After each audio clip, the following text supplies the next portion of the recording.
And after all this time, if I try to leave it all behind, I'm only ever gonna wind up on the road that takes me home. The road that takes me home.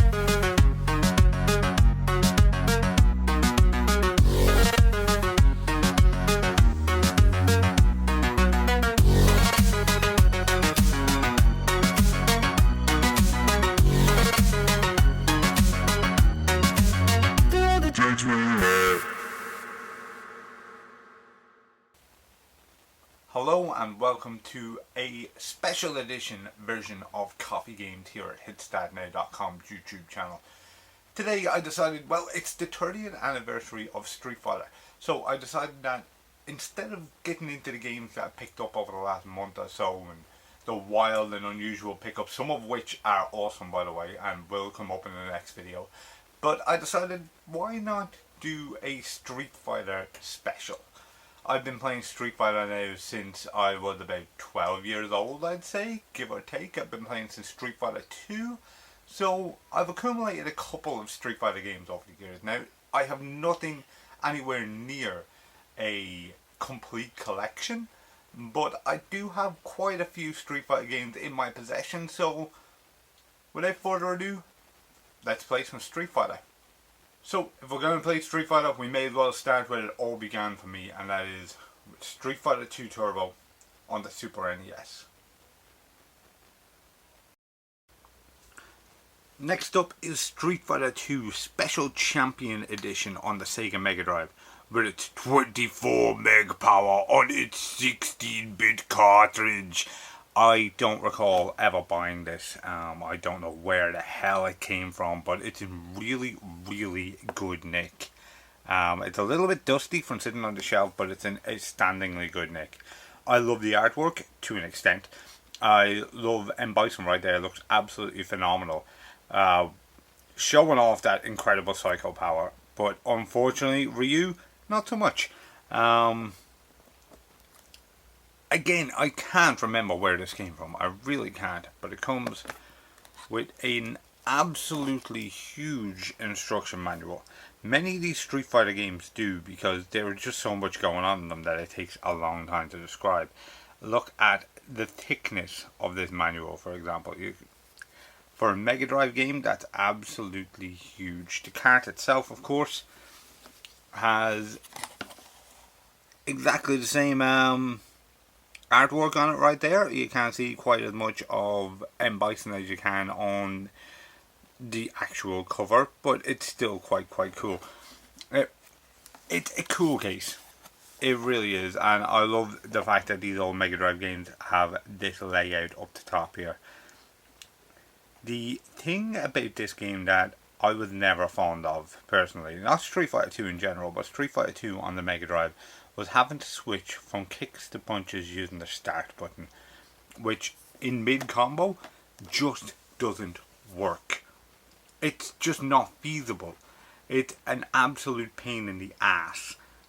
But I guess that's why they created 6-button controllers, was to combat just that. But if you're playing on a traditional 3-button Mega Drive controller, Street Fighter 2 is just not for you. You want to play it on SNES. Now, as time went on, then we had to keep on taking and keep things fresh for Street Fighter. This 16-bit era was all about Street Fighter 2, but as it moved into the late and mid 1990s, we moved on to Street Fighter EX plus Alpha for 3D Street Fighter, and more 2D fun in the Street Fighter Alpha series. Now, the Street Fighter Alpha series is quite an interesting one, because it takes place before the events of Street Fighter 2, so it's kind of a prologue, and that's pretty cool. It lets for a lot of unusual bits and pieces and be able to do things that you wouldn't otherwise get away with. For example, the main thing you may notice from the cover here, outside of the artwork being absolutely outstanding, is the fact that Ryu's wearing a white headband. That is because it's before he started sporting the red one that he got from Ken. Ken in this one has very long hair and has the red one at the back, tying his hair up. You'll also see Sakura here on the back as well, who's kind of Street Fighter schoolgirl character, who Apparently has been a schoolgirl since before Street Fighter 2, but still is now in Street Fighter 4. I'm not going to judge, who am I to judge, but also Akuma is a big deal, and that's an iconic piece of art right there. Now the disc itself, I don't have the inlay on this one, the instruction manual, because, well, when I picked these games up, they didn't come with the instruction manuals, unfortunately. The disc itself isn't really much to look at. If anything, you'd almost swear it was a knockoff. But it's not. It's legit. Now, the Alpha series brought in a lot of guys from Final Fight, which is kind of cool. So you had the likes of Sodom, and you had the likes of Relento, and a few other guys showing up, which is kind of pretty cool. You also had Charlie right there, who is the guy that Guile was looking for in Street Fighter 2, who he believed to be dead. I'm a big fan of Charlie Nash. I think he's quite cool. And it was a really fast game, and it was a lot of fun. I didn't enjoy it a whole lot when it came out first. I think there were too many different characters for me. I was like, I just want to play Ken Masters. It just didn't suit me for some reason.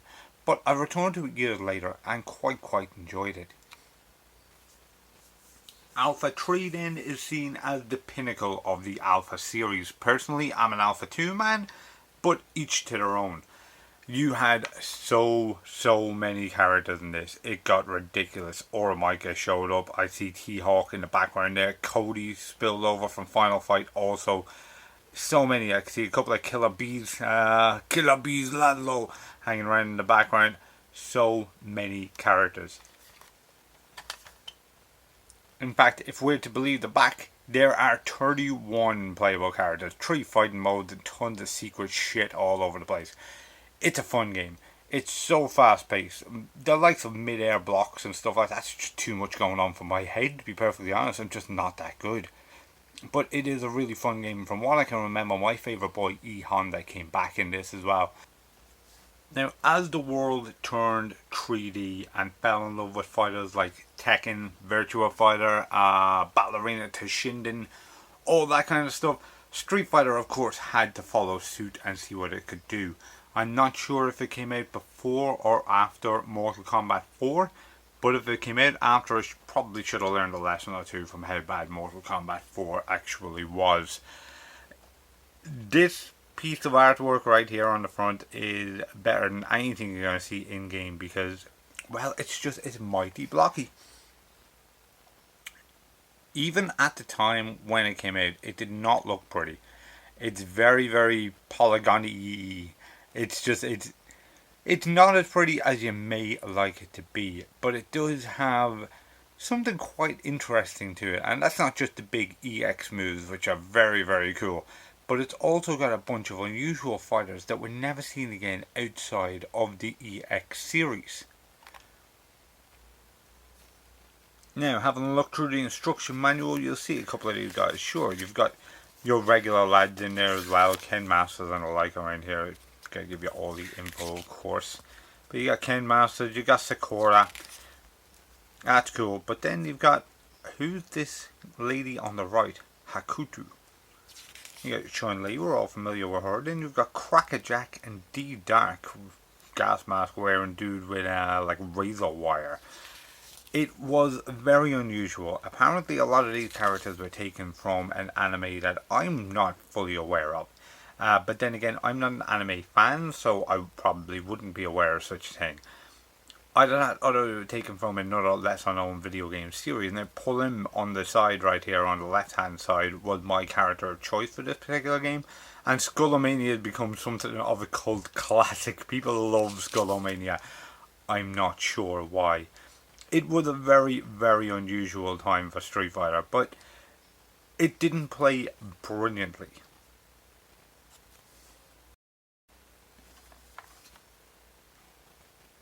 However, EX2 did. Brilliantly probably isn't the best word, but it was certainly interesting. The combo system was absolutely ridiculous. You could pretty much combo for days and days on end in this game, and because of that, it made playing around in the practice room a whole lot of fun. Of course, a lot of these unusual characters showed back up. You can see Paul in there again, but now you've got Blanca and stuff thrown in as well. And of course, your regular guys like Ryu and Ken are all within there. And once again, personally, I love the cover art. I love just the size of Sagat in comparison to Ryu here. Absolutely amazing. Starting off with SNK versus Capcom Svc Chaos. I've got to be honest, I wanted this game for a very, very long time because I already had Capcom vs SNK 2 Mark of the Millennium 2001, and when I finally picked it up, I was hugely disappointed. This one does not play like a Capcom fighter. Instead, it plays like, well, an SNK fighter. I guess. I don't know, or it plays like its own game. Either way, it just wasn't for me. The control scheme just didn't do it for me. It didn't feel Street Fighter-y enough for me. Now, I know it's not exclusively a Street Fighter game, it's a crossover, and therefore we should be able to play around and do unusual things, but it just didn't quite do it for me. It wasn't great. Also, it's got one of these blue discs, and any PlayStation fan will tell you blue discs are a pain in the ass. They work when they want to, and that is all. However, it's always fun playing as Terry Bogard, so each your own. Now, this one is a favourite of mine. I had a lot of fun with Capcom vs SNK 2 Mark of the Millennium 2001. To the best of my knowledge, it's similar to Street Fighter Cross Tekken and then Tekken vs Street Fighter. Tekken vs Street Fighter, of course, hasn't happened yet, but each of these games is made by the other company in the title. So this is Capcom's take on it, and it feels like Capcom's take. It feels like a Capcom game. Now, as you can see, mine isn't in the best of nick. It was like this at the time. I bought it from a place apparently called Games Unlimited back in Drogheda in about 2002, I'd say. I was just after flying back from Sweden at the time, and I remember dropping in, finding this place in a back alley that I didn't even know existed. It was only there for a short amount of time, and it was already shutting down. So I bought this straight off the bat, and I bought Tarak Evolution, and I was not disappointed. This one, of course, is a black case as well, like early PlayStation 2 games, and I love the black case. As much as I love looking around this room and seeing all the blue cases shine, the black cases are kind of fun to collect. This game had so much going on. It really did. It had tons and tons of pickable fighters. It says here an array of over 44. It had so many. It was absolutely crazy. But the way it worked was even crazier. You could pick one character, two characters, or three characters, in a way that we see now in Skullgirls. But at the time, I'd never seen anything like this before. So you would pick, personally, I would pick one character, but he would have the strength of three characters, so that it would still be balanced. I would pick Ken Masters and I would fucking go to town. I absolutely loved it. It was so much fun, so flashy. Unfortunately, as you can see here in this particular picture, there were a couple of backgrounds that didn't quite work. Many of the backgrounds were in 3D, while the characters were in glorious 2D. And side by side just didn't quite work like that. But this was a really, really fun game. It doesn't have the thickest of instruction manuals compared to many of these other games, which is unusual because it goes through pretty much everybody's special moves. There are so many special moves in here. But it also goes into the grooves. The grooves are something kind of cool for this game, where basically you could pick different kinds of super bars which would allow your characters different properties. And these grooves, depending on what kind of player you are, could really, really pay off for you. And of course, it's hard to forget that really, really annoying commentator who'd say, "I knew that groove was in your heart." A really, really fun game, and one that I love to dive into every once in a while, just try to trash through. You had a couple of secret bosses as well, depending on how well you played the game. You could take on Shin Akuma and I think Shin Geese. And it was really, really good fun. Great game.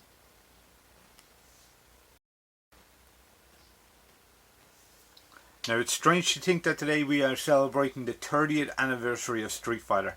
Yet we look back at the PlayStation 2 when we had Hyper Street Fighter 2, the 15th anniversary edition of Street Fighter. Well, this was probably the anniversary edition of Street Fighter 2 as opposed to Street Fighter as a whole. But it did what it had to. It played similar to your Ultra version of Street Fighter 4, where basically you could pick a character and then pick the version of Street Fighter 2 you wanted them to play as. And then from there on in, it was a Street Fighter 2 game. It also included the animated movie of Street Fighter 2, a censored version of the animated movie, but the thing that kind of sickens me is the fact that the Xbox version of this game, one that I do not have a copy of, comes with Street Fighter 3 Third Strike. The PlayStation 2 version does not. Now we've already talked about the Street Fighter Alpha series and, you know, how it was really good fun, basically. And how some standout characters are in there, like the likes of Birdie I really like. I believe he may be from Street Fighter 1. I'm not hugely familiar with the original game. And how, as you can see here, Ken has reused Future Headman in his long hair right here. Street Fighter Alpha Anthology has 1, 2 and 3 built into it. It also has 2 Gold, which is a really sought after game, a well respected entry into the Street Fighter saga. One of the reasons I personally wanted this game was for Super Gem Fighter up here, where you could play as kind of baby versions and completely outlandish looking versions of the Street Fighter characters down here, and it was lots of fun. It also had the, what did they refer to it as? Dynamic Challenge in one of the Street Fighter Alphas here as well, where you and a friend could play 2-player against one heavy hitter computer version, and that was also really, really good fun. You played as a team as opposed to head to head. Now, Street Fighter 4 is my personal favourite Street Fighter installment by far. Not the vanilla edition, which we see right here, but the Street Fighter 4 series in general. Street Fighter 4 came in, I believe, 4 different parts. Street Fighter 4, Super Street Fighter 4, Street Fighter 4 Arcade Edition, and then Ultra Street Fighter 4. It kind of brought it all back to its roots, in my personal opinion. It had a lot of the old school characters that I'd grown up with, which I've always had big respect for. You know, it had a lot of new characters tossed in there as well. It had this absolutely gorgeous art style that just jumped off the screen. I remember trying to explain to one of my friends at the time what it meant. When I said that it looked like it was 2.5D, they were like, what do you mean 2.5D? Well, they're 3D characters, but they look like living cartoons. I found it absolutely phenomenal, and I had such a good fun time playing this game. So much so that when Super Street Fighter 4 came out, I also bought that. Now, Super is probably my personal favourite pick of the mix. Of course, you've got Arcade Edition after that, and Ultra after that. Arcade Edition brought in the likes of, those 2 guys from Street Fighter 3, the 2 twins. I can never remember the name, was never a fan. And then Ultra brought in like Evil Ryu and stuff like that, and it kind of lost me somewhere along the way, to be honest. But Super was my personal favourite, and I played Super a lot. It brought in so many more characters on top of the cast of the original release Street Fighter 4 that it simply blew me away. You also had 2 brand new characters at the time, which was Yuri, who we see up the very top here, and Hakan, who we don't see here at all. But there was so much going on. Cody made an appearance, as you can see there. Adon made his first appearance. Well, not his first, but his first since Street Fighter Alpha days. They brought back the Barrel Crash, the Car Crash, all sorts of good fun. And it just played outstandingly. It played so well. And if we have a look inside, you'll see that once again we have quite a thick manual here that again could be used to clobber dudes if you didn't already, you know, crush faces with your might. It's a good hefty manual. There's a lot to see and do, and it goes through all the different pointers that you kind of need to compete in Street Fighter 4. All the new stuff as well, the likes of the focus attack dash cancels and stuff like that, the revenge meter, all those things that you wouldn't have had before Street Fighter 4. And it's just an outstanding game, absolutely outstanding game, and still my favourite Street Fighter. Look, I'm not going to rag on Street Fighter 5, each to their own, but I've personally got a place in my heart for Street Fighter 4. It was the game that got me into competitive gaming. My first big tournament was a Super Street Fighter 4 launch tournament up in Dublin called, I believe it was called Inferno.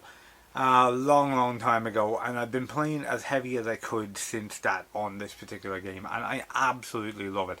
As you can see, I've got a bunch of different ones here. I have it on PS3, I have it on Xbox 360, I've got the 3D edition on the 3DS, which does not play well at all. It's absolutely rotten, to be perfectly honest. But the Xbox 360 game would be my personal favourite, and that would be the port I would go with. It's also worth mentioning that I don't have Arcade Edition or Ultra in my possession in physical copies. Now you can upgrade all the way from Super each time, getting DLC for your games and upgrading them to the next installment. But I don't have those two in physical copies. I fully intend on picking them up someday. I just haven't gotten around to it yet. I haven't found them. They're like absolute gold dust. So Arcade Edition and Ultra Street Fighter 4. Sooner or later, I will complete my Street Fighter 4 collection. I will pick these up. Just to finish up with one or two other bits and pieces. Multimedia Street Fighter, if you will. I want to give huge shout outs to Udon, who create the Street Fighter comic books. Absolutely amazing. They bring Street Fighter to life in ways that I never thought possible. To a point where when they do story modes in the games, doesn't add up. Does not hold a candle to what Udon do on the page. It's absolutely incredible. Really brings Street Fighter to life in the way that, as a kid growing up with the game, I would have always wanted to see it happen. Now, also, this bad boy, yes indeed, Street Fighter the movie. It's infamous at this stage. I don't have Street Fighter the movie, the video game, but I do have the DVD. And I remember walking through a GameStop one day with a mate of mine, him messing through the DVDs and pulling this one out and going, "Hey Spud, you don't have this one, do you?" And I was like, no, there's a reason I don't have that. It's not a good movie. And he was like, "But you want it now, don't you? You want it." And sure enough, I bought it there and then. So yes, I do own a copy. I also, however, own a copy of Street Fighter 2, the animated movie, which is absolutely phenomenal. I remember seeing this when it came out first on video, and it absolutely blew me away. It still plays really well these days. It looks great. The storyline is cheesy, but the fight scenes are phenomenally fun. You know, the voice acting is very over the top, as it should be. And yeah, look, it's a good film. It's a really good film. The Street Fighter Alpha movie, not quite as good, but still good crack. A lot of unnecessary crotch shots from what I can recall. To a point where if you had to start a drinking game every time there was an unnecessary crotch shot from Chun-Li on the screen, you'd probably end up pretty hammered by the end of the movie. But it's a fun film. It doesn't hold a candle to the Street Fighter 2 animated movie. And then on the side of that there is Street Fighter Alpha Generations, which I only have a copy of this one. I believe this is the start of a series. I haven't seen anything after that, but it's worth checking out. Unfortunately, considering I hadn't seen anything after that, I never really went back and rewatched it because I wanted to watch it all. I don't have a copy of Street Fighter Assassin's Fist, but I do know that you can get the whole thing on DVD. Of course, that was released through YouTube and is well worth watching. Look, I love Street Fighter. I really do. I've been playing since a kid, and I fully intend on playing for the rest of my days. I really do. I want to take my hat off, not literally, to Street Fighter in general for creating the fighting game genre, or at least defining it as we know it today, making it what it is. If it wasn't for that, I wouldn't have my favourites like, say, Tekken and Mortal Kombat. You know, it all comes back to Street Fighter, and that's pretty cool. That's really something. I think that the oldies really play well today. They've aged fantastically, and the new ones people are having a lot of fun with. So yeah, Street Fighter, thank you for 30 years of phenomenal games, and here's to the next 30. Thank you, and don't forget to check out hitstartnow.com for our podcast, for our written articles, our top fives, our D-pad dads, and don't forget to continue to watch and maybe even subscribe to this YouTube channel for more coffee games, and indeed for Matt's Monday Massacre and Spud's Sunday Slaughter every week. Thank you very much for watching.